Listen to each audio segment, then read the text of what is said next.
ओम साई राम। शिरडी साई बाबा सत्संग में आपका स्वागत है। इस एपिसोड में मैं एक ऐसा बाबा का चमत्कारी लीला को बताना चाहूँगी जहाँ बाबा ने मुझे मेरा खोया हुआ पर्स वापस दिलवाया। एक बार मैं मेरे बेटे और माँ के साथ शिरडी गई थी। बाबा के समाधि मंदिर में जाने से पहले बाहर काउंटर में मेरा पर्स जमा करके मंदिर के अंदर गए थे। बाबा का समाधि मंदिर, द्वारका माई, गुरुस्थान, भगवान हनुमान जी, गणेश जी, शिव जी, शनि जी इत्यादि देवताओं का दर्शन करने के बाद हम श्री साई सत्यव्रत के अनुष्ठान में भी भाग लिए थे। वहाँ का म्यूजियम देखकर, बाबा के सानिध्य में थोड़ा देर बैठकर श्री साई सच्चरित्र का पारायण भी करके वहाँ के आसपास के कुछ महत्वपूर्ण स्थानों का भी दर्शन करने के बाद हमने हमारा होटल रूम जाने का निश्चय किया। मंदिर से बाहर आते ही काउंटर पर जमा किया गया मेरा पर्स लेकर किसी नज़दीकी रेस्टोरेंट में भोजन करने के बाद हम होटल के लिए निकले थे। ठीक हमारे होटल के सामने उस समय एक लड़के को अपने साइकिल के पीछे एक टोकरी में अमरूद रखकर बेचते हुए देखे। वह अमरूद बहुत बड़े बड़े और ताज़े थे।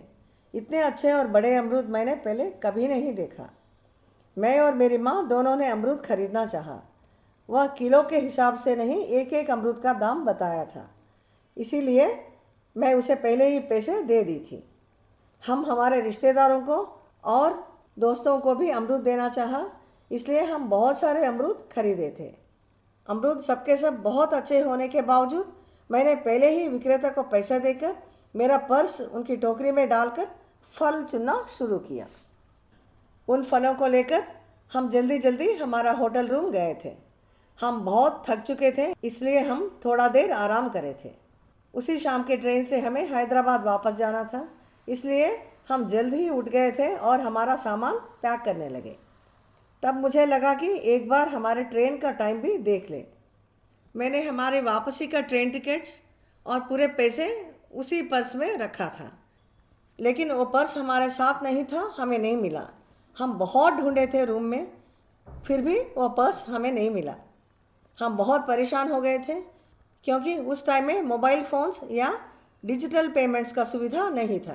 पर्स का खोना एक बड़ा संकट से कम नहीं लगा। मैं सोच में पड़ गई थी कि मैंने मेरा पर्स को कहाँ छोड़ा होगा। बहुत देर के बाद मुझे याद आया कि मैं उस पर्स को ज़रूर उस विक्रेता की टोकरी में ही छोड़ा। यह एहसास मुझे हमारे होटल रूम पहुँचने के आधा घंटा के बाद हुआ। इतनी देर के बाद उस विक्रेता को ढूंढना और उसका मिलना मुझे नामुमकिन के समान लगा। मैं बहुत घबरा गई थी, मुझे कुछ भी नहीं सूझा। मेरे इस हालत को देखकर मेरी माँ ने मुझे बाबा से मेरी गहरी आस्था की याद दिलाई और मुझे बाबा से मदद के लिए प्रार्थना करने के लिए कहा। मैंने पूरे दिल से बाबा का प्रार्थना किया कि मुझे मेरा खोया हुआ पर्स ढूंढने में मेरी मदद करें। तुरंत मुझे बाबा के मार्गदर्शन से मेरे पर्स ढूंढने के लिए जाने का सोच मेरे दिमाग में आया और मैं तुरंत उस विक्रेता को ढूंढने के लिए निकल गई। एक ही रास्ते में सीधा करीब से करीब आधा किलोमीटर से ज़्यादा चलने के बाद मुझे वह विक्रेता चमत्कारी तरह से एक जगह पे अमरूद बेचते हुए दिखा। मैं जल्दी जल्दी उसके पास जाकर मेरे पर्स के खोने के बारे में बताकर अगर उसने मेरा पर्स देखा तो मुझे मेरा पर्स लौटाने के लिए कहा। यह कहते हुए मैंने उसके टोकरी में ढूंढना शुरू किया। जैसे ही मैंने उसकी टोकरी में देखा तो मैं राहत से अभिभूत हो गई कि मैंने मेरा पर्स ठीक उसी जगह पाया जहां मैंने उसे छोड़ा था। तुरंत उसे बताकर मैं मेरा पर्स उसके टोकरी में से लेकर चल गई। वह लड़का भी आश्चर्यचकित हो गया कि उसने बहुत सारे अमरूद बेचने के बावजूद भी मेरे पर्स को उसके टोकरी में नहीं देखा। उसके ईमानदारी के लिए उसे कुछ पैसे देकर बाबा को बहुत बहुत धन्यवाद देकर मैं खुशी खुशी होटल चली गई। इस बात का पता चलते ही मेरी माँ और बेटा भी बहुत खुश हो गए और हम सब मिलकर बाबा को और एक बार कृतज्ञतापूर्वक धन्यवाद दिया। मैं यह दृढ़ विश्वास के साथ कह सकती हूँ कि इस तरह से मेरा खोया हुआ पर्स का मिलना बाबा का ही अद्भुत चमत्कार है। आज भी अगर मैं सोचती हूँ तो मुझे यह याद दिलाता है कि ठीक समय पर बाबा अपने भक्तों को मार्गदर्शन देते हैं। जैसे कि यहाँ बाबा का ही आशीर्वाद और मार्गदर्शन से मैं उसी रास्ते पे गई जहाँ वह विक्रेता मुझे मिला था। अगर मैं दूसरे रास्ते पे जाती थी तो वह लड़का मुझे नहीं मिलता था। आधा घंटे से भी अधिक समय के बावजूद उस विक्रेता को पाना और मुख्यतः मेरे पर्स को उसी के टोकरी में पाना बाबा का ही चमत्कार है। और एक ताज्जुब की बात यह है कि जितना पैसे मैंने उस पर्स में रखा था उतना ही पैसे के साथ उस पर्स का मिलना, विक्रेता का भी उस पर्स को ना देखना। इस बीच के समय में भी अन्य लोगों का भी अमरूद खरीदने के बावजूद पर्स का वहीं पे पड़ा रहना।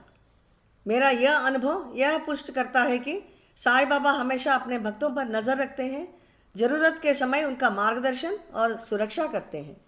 इस घटना ने न केवल बाबा की चमत्कारी शक्ति को प्रदर्शित किया, बल्कि उनकी सर्वव्यापकता और देखभाल में मेरा विश्वास को और भी गहरा कर दिया।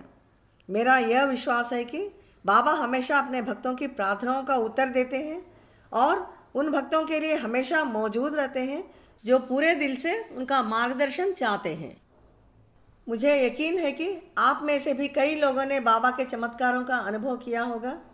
अगर आप अपना अनुभव दूसरे भक्तों को बताना चाहते हैं तो कृपया कमेंट बॉक्स के द्वारा मुझे बताएं और मैं आपसे संपर्क करूंगी, ताकि इस चैनल के माध्यम से हम अपने साथी भक्तों के साथ अपना अनुभव बांट सकें। आइए बाबा से प्रार्थना करें और बाबा का आशीर्वाद प्राप्त करें। अगले एपिसोड में बाबा के एक और अद्भुत आशीर्वाद के साथ मिलेंगे। ओम साई राम।